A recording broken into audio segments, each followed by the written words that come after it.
Hi, hello mga pals. So atong gilaag karong adlaw kining tabo diri sa among barangay, mainit na Bunturan, Davao de Oro. First time na ako nga nakaanhi diri sa tabo og ako gyud nakita nga daghan man di kaayo og mga baligya nga classic gyud.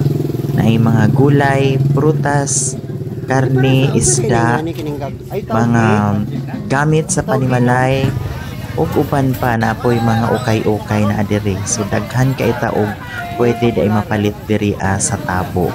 So na-amaze gyud ko kay daghan man day pod kaayo og namalit diri so di lang mga taga amo ang barangay na apoy mga taga lain nga barangay. So daghan kaayo kag mapilian pati day bulad na pod sila diri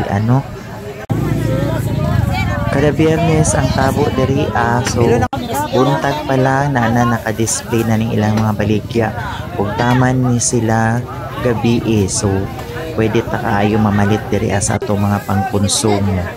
Daghan kay tag mapilian ug mga barato lang kaayo ang ilahang mga baligya diri kay tabo man. Dako kaayo ang tabang niini sa ato ang mga taga barangay kay dili na kita kinahanglan mo adto pa og lungsod para mamalit sa ato ang mga konsumo. So gyud diri mas duol na ang ato ang palitanan. May atong gihulat kada Biyernes diri na ta mamalit sa ato ang mga panginahanglanon sa konsumo, mga gamit sa atong balay diri sa tabo sa barangay Mainit.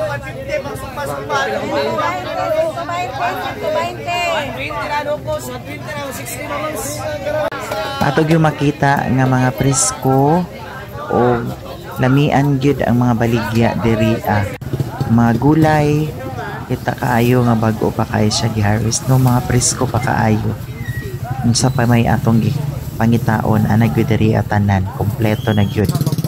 Dili pod mawala ang mga plastic wares, mga gamit sa balay like hanger, mga mugs, mga baso na pod makita pod na or mapalit pod nato diri sa tabo. May mga tsinelas, daghan kay ta og mapilian diri sa mga wala pa nakabalo nga adunay tabo kada Biyernes diri sa barangay Mainit. Anhin na mo sunod Biyernes diri mamalit. Daghan kay mo og makit-an nga pwede ninyo mapalit. Napoy mga ukay-ukay na display diri mga nindot ilang mga ukay-ukay kay nakahanger gyud dili na ta kailangan nga mangukay pa para makapili ta. Nahanger na siya tanan.